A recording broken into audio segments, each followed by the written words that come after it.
Merci beaucoup Dorothée. En période de sécheresse, eh bien, la gestion de l'eau, elle est primordiale et cela passe par un bon entretien des canalisations et du réseau.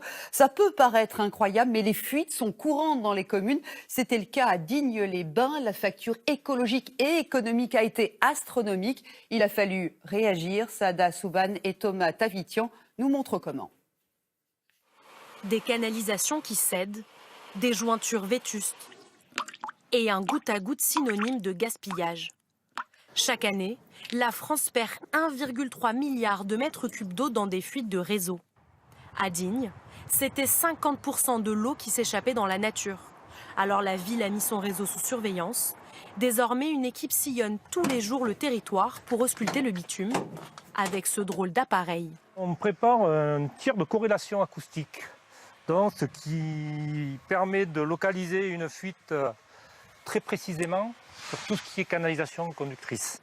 Avec cette sonde, il repère le moindre bruit anormal dans les sous-sols de la ville. Grâce à cette technologie, il détecte une quarantaine de fuites d'eau par an. Le résultat final est assez lisse. On a un rendement qui est quand même assez bien sur Digne, donc les fuites ne se trouvent pas si facilement que ça. Mais le cœur de la lutte contre le gaspillage, c'est ici, dans ce bureau de la Régie des eaux. Sur ces écrans, les 157 km du réseau dinois. Grâce à des capteurs, il est possible de voir en temps réel s'il y a une perte d'eau sur le circuit.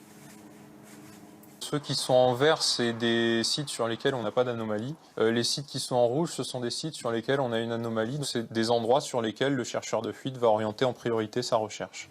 Mais pour en arriver là, la régie a dû lourdement investir en changeant les 15 km de conduite les plus vétustes. Ici, les agents modernisent le réseau en installant de nouveaux compteurs. L'objectif ? Anticiper des pertes d'eau avant qu'elles ne surviennent. Le coût d'une réparation est sensiblement moins cher que le coût d'un renouvellement, mais deux réparations coûtent plus cher qu'un renouvellement. Donc on travaille justement sur la pérennité de nos ouvrages, sachant qu'un branchement renouvelé, là on est tranquille pour 50 ans. Réduire les fuites a coûté plus de 8 millions d'euros. Cher, mais efficace. En 5 ans, la commune de Digne-les-Bains a divisé son gaspillage par 4. Un progrès important, mais la ville reste en dessous de l'objectif national, 15% de perte maximum.